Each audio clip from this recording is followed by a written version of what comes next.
Hi guys, आज हम शुरू करने जा रहे हैं इंग्लिश ग्रामर का दूसरा लेसन।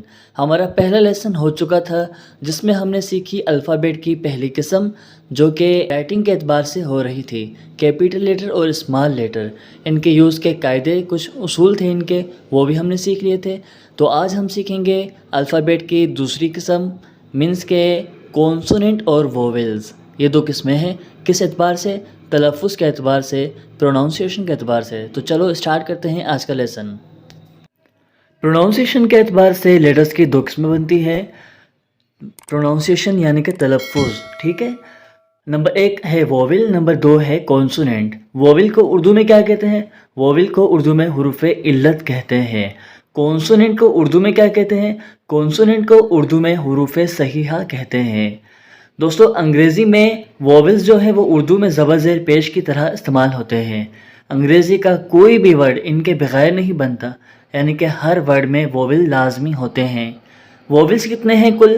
वोवेल्स कुल 5 हैं, ए, ई, आई, ओ, यू।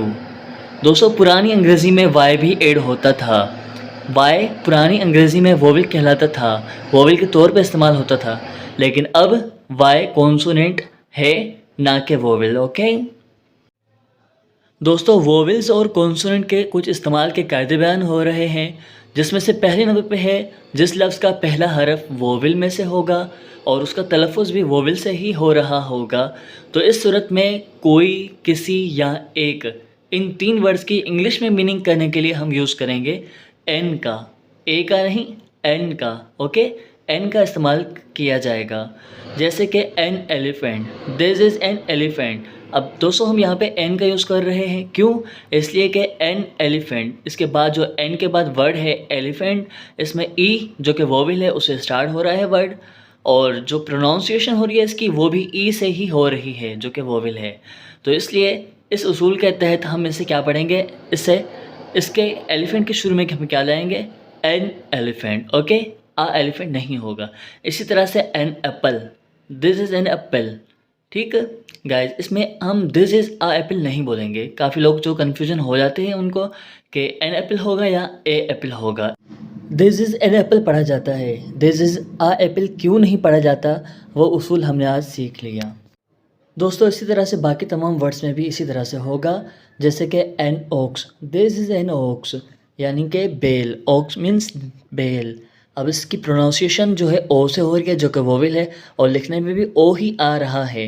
तो इस उसूल के तहत हम इसके शुरू में जो है एक की माना के लिए एन लाएंगे। ओके, कायदा नंबर 2 बयान हो रहा है, जिस लफ्ज़ के शुरू में कॉन्सोनेंट हो और उसका तलफ़ुज़ भी कॉन्सोनेंट की आवाज़ में ही किया जा रहा हो, तो इस सूरत में इन 3 वर्ड्स यानी एक, कोई, किसी, इनका इंग्लिश में तर्जमा करने के लिए ए का इस्तेमाल किया जाता है।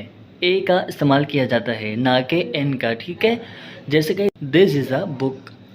कायदा नंबर 3 ये है कि जिस लफ्ज़ की शुरुआत कॉन्सोनेंट से हो रही हो लेकिन उसकी आवाज़ जो है वो वोवेल की आ रही हो, यानी कि उसे प्रोनाउंस वोवेल से किया जा रहा है और जब वर्ड लिखा जा रहा है तो कॉन्सोनेंट से स्टार्ट हो रहा है, तो इस सूरत में कोई, किसी या एक की इंग्लिश में माना करने के लिए हम एन का यूज़ करते हैं। ठीक है, एन का यूज़ करते हैं। For example, an honest, he is an honest, he is an honest, honest. Okay, हम वर्ड पढ़ते हैं होनेस्ट, लेकिन दोस्तों एच साइलेंस है क्योंकि ये ओ से पहले आया हुआ है। ओ से कबल जब भी एच आएगा तो वो साइलेंस होता है। अब चूंकि एच साइलेंस है तो प्रोनाउंस इसे ओ से ही किया जाएगा ओबियसली। तो इस सूरत में जो है ये ओ से प्रोनाउंस हो रहा है जो कि वोवेल है, और लिखत में देखें तो एच से लिखा जा रहा है। तो कॉन्सोनेंट से स्टार्ट हो रहा है, प्रोनाउंस हो रहा है ओ से जो कि वोवेल है। तो इस सूरत में हम इससे पहले एक की माना के लिए एन का यूज़ करेंगे। ओके, इसी तरह से एन आवर, हम घंटा, घंटा को इंग्लिश में क्या कहते हैं? होवर, लेकिन होवर नहीं होता दोस्तों, ओवर होता है। ठीक है, एन ओवर, एन ओवर।